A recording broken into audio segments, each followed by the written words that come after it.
So one weekend in October, I found myself with nothing on the schedule, and I just completed the side door and the entry walkway into the house. And I thought, well, what's something that I could knock out in a weekend without too much hassle?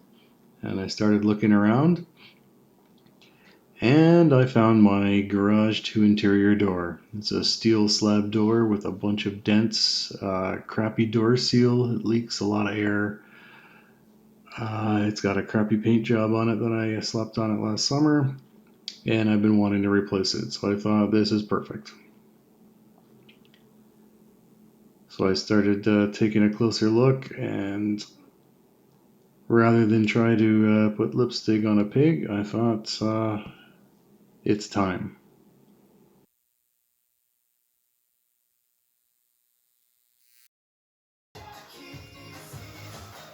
So the plan is to reuse the trim, and in fact, because I can't find the right size and I don't have a table saw, to reuse the jamb extension.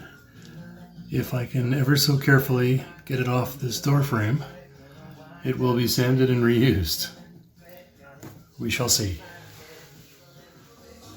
Jamb extensions came off with no complaints, in pretty good shape despite being 40 years old. So I will, assuming the door depth is the same, I will still need that 1.25 inch, which is not a standard size of trim, so I would have had to get a table saw to rip it down, which I don't want to do, so this is ideal.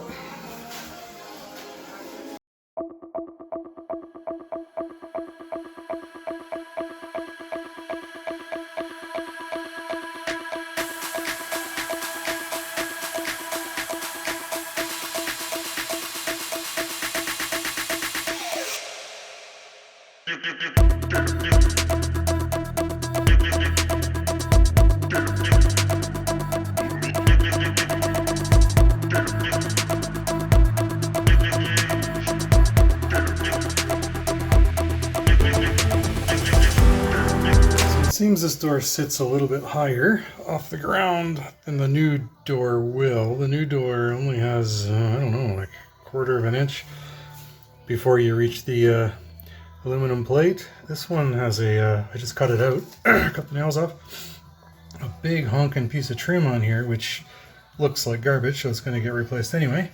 But now I'm wondering how close this level is to this level.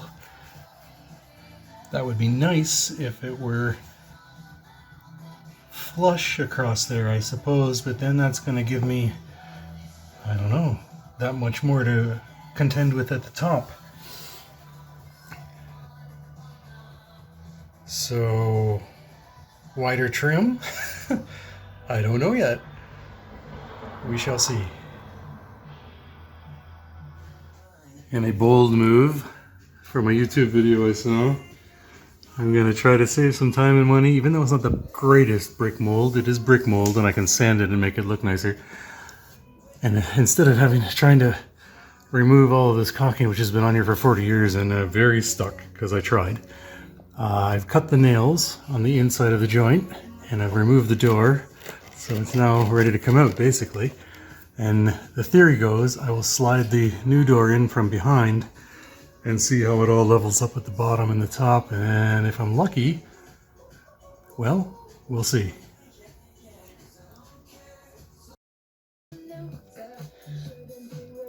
There was a minor altercation. I think I won, and the door is gone. Yeah, hand slipped. Oh well. Door is out. No surprises. It's exactly as every other door that I've done in the house. You've got a nice 2x4 frame.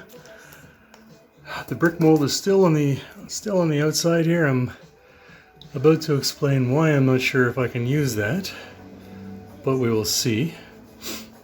In the bottom looks to be remarkably level between here and here. It's got this funky thing that was attached to the door filled with wood. So maybe the doors 40 years ago just were thicker. I can't see this serving any purpose whatsoever. The thing is, if I take it out, then I can't use the brick mold because there will be about 1.5 or 2 inches of gap here. So that's one thing. The other thing is, if I rest the other door directly down on the tile, I'll have to put a filler piece in here. I don't know if it's going to cover all the way to the tile as well. Then that's going to leave a larger gap up here, and I don't know if my trim will cover, in which case I could just go for a wider trim. I think step one is to just get the door in here and dry fit it and just see what we're dealing with. But aside from what I've just described, this looks pretty straightforward. I think it's all going to work out somehow. No surprises, and you don't like the surprises. The surprises are never good. You never get a good surprise. It's always, oh crap, yep, didn't see that coming. Dry fit number one. Slid right in, no worries.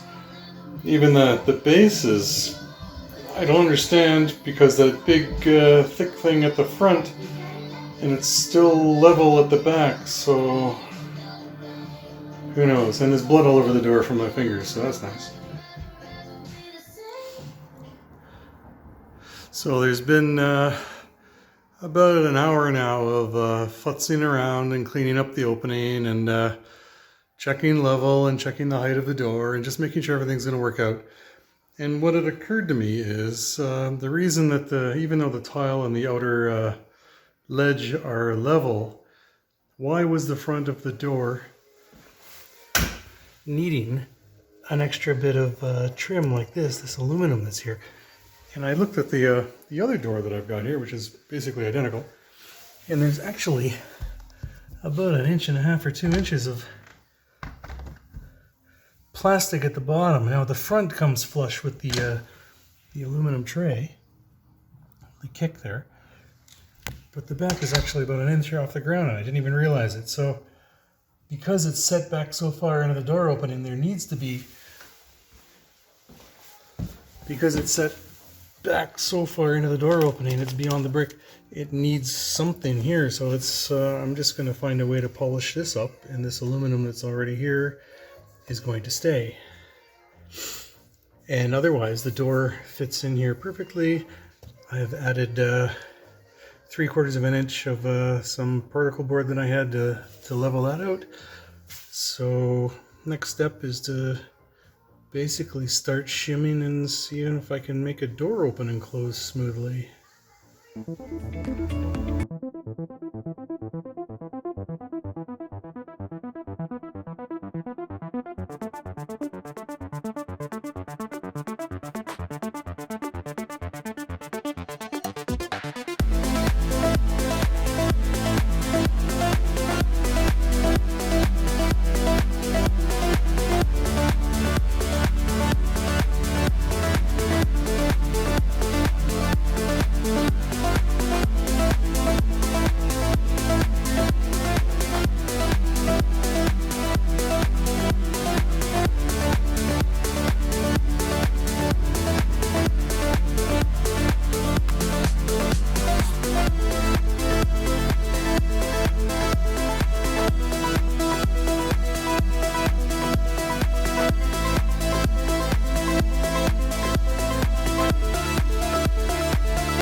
It took some doing.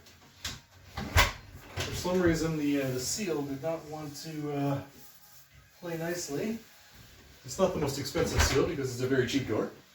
But when I turned the lights off, I could see light around a couple of corners. So there's a lot of insies and outsies and tweaking in some YouTube videos. But finally, we have a new door. And it's just time to stuff as much insulation in there as I can possibly fit and call it a day.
After much adjustment yesterday, the door is in plumb level square and ceiling around all four sides.